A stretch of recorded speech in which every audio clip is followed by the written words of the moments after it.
So as you guys know, throughout this whole entire offseason, I've been truly positive about every single thing the Washington Commanders have done. And it's not because I'm just a Commanders fan, because there have been times in the past of different coaching staff and regimes where I didn't necessarily like things that we've done.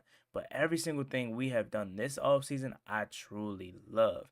And they continue to do that by making a plethora of moves, one standing out to bolster the offensive line and get the best five out there. Let's talk about it. The way that we live is not for everybody.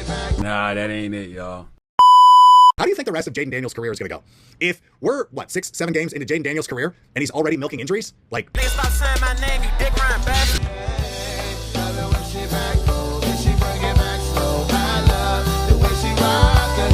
I love the way she move it, shake it on me. When she cry for him, and Shawty is the winner. You can tell that Shawty's love again now. She's confident.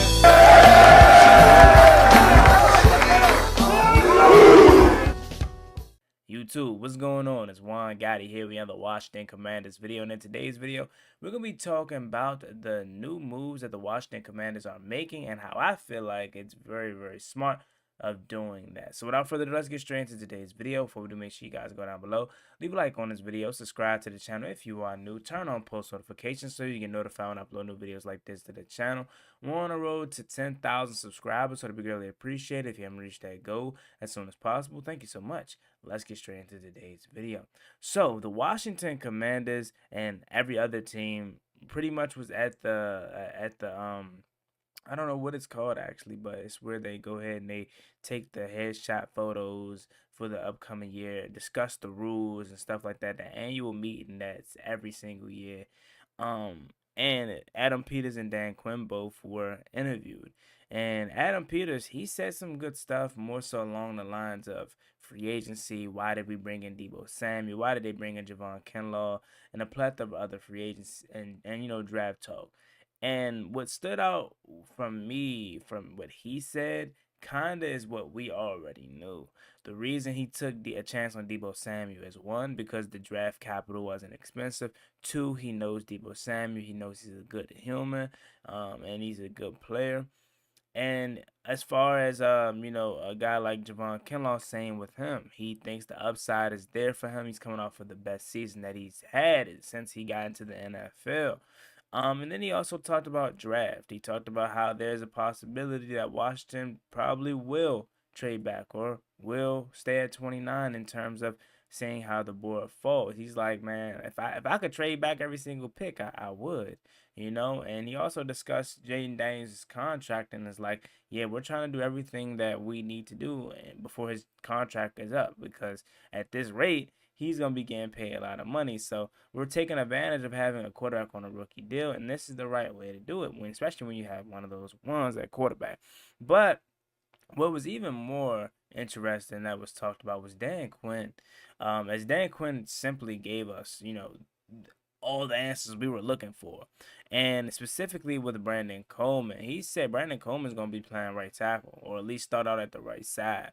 And that was nothing to be surprised about or shocking about. Once we traded for Laramie Tunsil, we knew Brandon Coleman was at worst going to be a backup. You know what I'm saying? But we figured immediately once we seen Laramie Tunsil and, Sam Cosmi was out to start the year, and Andrew Wiley took that reconstruction, we're like, okay, something about Brandon Coleman is going to happen. Now, whether it's guard, because he played that as well, or if it's right tackle, we assumed that it was going to be right tackle. And I think it was my guy Reedy. Make sure you check out Reedy and Z and, the Ball Burgundy podcast as well, my man John. We do the Burgundy breakdown every Wednesday. So in fact, we'll be live tonight at 8 p.m. discussing this and further. He kind of called this lineup, this setup. He's like, man, Brandon Coleman go to right tackle, Andrew Wiley go to right guard. And that's essentially what I think they're going to do until Sam Cosmi is ready. And I genuinely think this is probably the best five that you can have in terms of the offensive line. So Tyler Biadasz, Nick Algreedy, and a lot of people really dislike Nick Algreedy, which is okay. Is he the best? You know what I'm saying? Nah, but I mean, what else are we gonna do? We don't really have nothing else. I mean, do you put Nate Herbert at left guard, you know what I'm saying? Take a chance on him. Maybe, he's a 26-year-old guy. He's huge. So maybe take a chance on him. But left tackle, Talermi Tunsil, obviously, and right guard, you're going to have Andrew Wiley now, who played right guard with the Kansas City Chiefs. And then you're going to have Brandon Coleman play right tackle, at least to start out. Now, it's going to be very interesting to see what we do in camp, because at the beginning of camp, he could go in starting at right tackle, but then end up playing right guard, and because of Andrew Wiley's looking better at right tackle, he's Brandon Coleman's not been getting work, but I think he could be a really star-studded right tackle. I personally still think he can be really good at left tackle as well, but you can't trade for Laramie Tunsil and then still have Brandon Coleman over there. So maybe, and just maybe, we've done this twice now in my lifetime. We've probably done it more in your lifetime, but we drafted Brandon Coleman, or excuse me, Brandon Scherf to be a right tackle, if I can remember correctly, out of Iowa back in 2015. Ended up being a right guard. We drafted Sam Cosmi to be a right tackle, ended up being a right guard.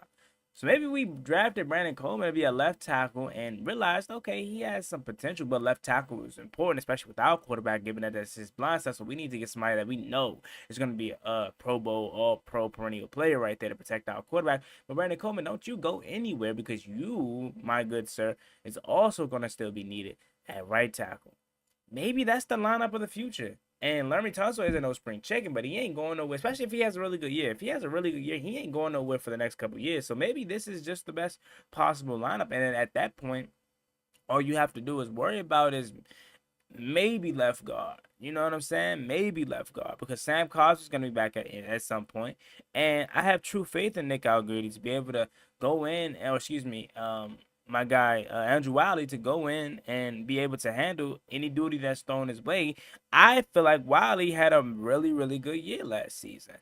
Compared to the season in which everybody had his head on a stick, you know what I'm saying, and was calling him out, and one of them gone with Eric Bieniemy was here. He had a damn good year last season. So I personally think we need to take advantage of that. Take advantage of the versatility. And I think with the addings of such veteran presences, Foster Sorrell as well, in this locker room, I'm not gonna say Washington won't draft the offensive line, because there is a possibility, but we put together a veteran staff. I think the youngest guy on our offensive line room is probably Brandon Coleman, but for the most part, Tyler Biadasz is a vet. Larry Tunsil was obviously a vet. Nick Algretti's a vet. Andrew Wiley's a Super Bowl champion and a vet. Sam Cosmi's well, if I didn't already say his name. We brought back Michael Dieter. Like, we got a very, very, very veteran staff on the offensive line to go with our young quarterback, and that is very, very good. I wonder, and I'm pretty sure this is facts, but you look at some of the best offensive lines in the league now and in the history of the NFL that have had young quarterbacks. And the reason that the quarterback and the team was so successful probably was because of that veteran offensive line. When you're trying to try out a rookie quarterback, a rookie left tackle that's not a first-round pick like a Trent Williams, and you have, other young pups on that offensive line, it could be damaging to the progression of both the quarterback and the offensive line. So, again, Adam Peters, for me, is doing the right thing by addressing this and putting the plan together. It makes all the sense in the world. So I love this move. I love putting Brandon Coleman at the right side of the offensive line. Do what's best for the team. Clearly he has talent. Clearly he has potential to be good in this league. But maybe it's just that right tackle for the time being. But you're always, one thing that they can never take away from you is you having that versatility. So you're the new Morgan Moses. Right? When our left tackles constantly went down, what Morgan Moses do? Step right in, left tackle, picked up where he left off. Cornelius Lucas stepped right in, picked up where he left off. Now, you're going to be our day one right tackle starter, and probably for the future, because we're not going to re-sign Andrew Wiley. Depending on how good you are, if Brandon Coleman comes in and he's just absolutely killing it, we're not re-signing Andrew Wiley. He's on the last year of his deal, and he took a restructure to be here to not get cut this season. So Brandon Coleman got it in his bag, bro. He got it in the back court. All he got to do is have a good-ass summer and a good season. And the right tackle position is his for the next 10 years, 10, 13, 15 years. And could you imagine how that is? Having Laramie Tunsil left side for the next 3 to 5 years, hopefully, if he's good. Having your quarterback, obviously, for the next 10, 15 years, hopefully 20, right? And then having your right tackle for the next 10 years as well.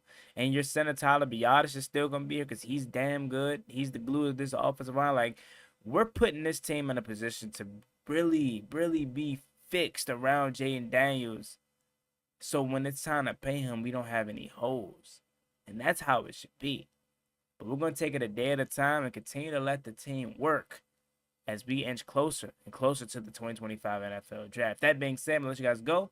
As always, me and Boy Juan. Got to make sure you guys like, comment, subscribe to the channel if you are new. Let me know what you guys thought of this video in the comment section. How do you feel about Brandon Coleman being at the right side of the offensive line, whether it's right tackle, whether it's right guard, until Sam Cosmi's back? Let me know. Leave your thoughts down below in the comment section. As always, me and Boy Juan Gotti. I'll catch y'all later. Y'all be safe, be easy out there. Peace. Never gave a ballin' like I'm Deshaun, throw the bomb, G. That's IG, my jersey never seen a laundry.